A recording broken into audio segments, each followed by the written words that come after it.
Hello दोस्तों, आज की डिक्टेशन है 80 शब्द प्रति मिनट। Ready, start. महोदया, यह संभव नहीं है कि प्रत्येक व्यक्ति को शिक्षा की सुविधा उपलब्ध कराई जा सके। हमारी 40% जनसंख्या गरीबी की रेखा से नीचे का जीवन व्यतीत कर रही है। सरकार कम से कम यह न्यूनतम सुविधाएं उन परिवारों के बच्चों को उपलब्ध कराए जो गरीबी रेखा से नीचे है। अगर आप यह भी नहीं कर सके हैं तो कम से कम उनकी लड़कियों को शिक्षा की सुविधा दें। एक लड़की को शिक्षा देकर आप पूरे परिवार को शिक्षित कर सकेंगे।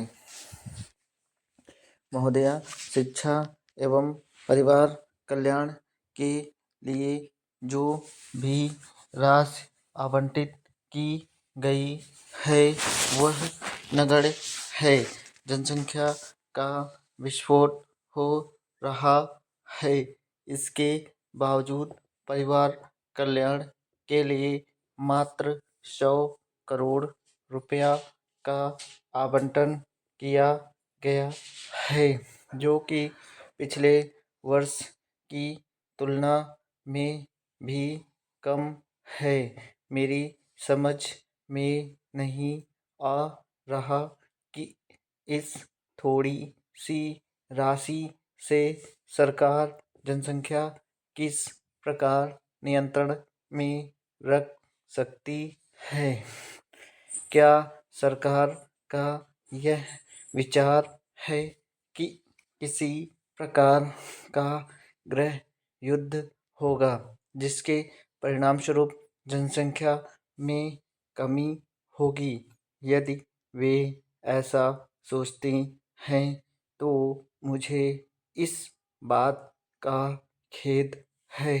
अब देश में परिवार नियोजन स्वैच्छिक है, लेकिन महोदया, बात यह है कि जब लोग शिक्षित होंगे तभी तो वे परिवार नियोजन के लिए तैयार हो जाते हैं। ऐसे देश में जहाँ अशिक्षितों की संख्या अधिक है, स्वैच्छिक ढंग से परिवार नियोजन को अपनाने का कोई अर्थ ही नहीं है।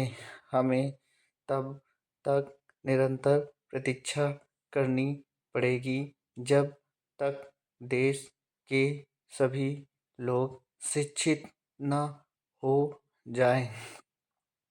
यदि यह स्वैच्छिक प्रणाली निरंतर जारी रहती है तो मैं इस देश के भविष्य की कल्पना करके काँप उठता हूँ। कुछ समय पूर्व बलपूर्वक परिवार नियोजन के उपाय अपनाए गए थे, परंतु अब उन्हें त्याग दिया गया है। चीन बलपूर्वक परिवार नियोजन लागू करके अपनी जनसंख्या को नियंत्रण में रखने में सफल हो गया है। महोदया, छोटे परिवार में मानदंडों को स्वेच्छा से अपनाने के नाम पर हम अपने आप को धोखा दे रहे हैं। मैं नहीं समझता हूँ कि यदि हमारी जनसंख्या अधिक है तो हम चीन से आगे निकल पाएंगे। लोग अशिक्षित हो सकते हैं, किंतु देश पर शासन करने वाले और सभा में उपस्थित माननीय सदस्य अशिक्षित नहीं हैं, परंतु हम में से कितने लोग परिवार कल्याण के हित में बोलते हैं और कितने सदस्य परिवार नियोजन का समर्थन करते हैं। स्टॉप।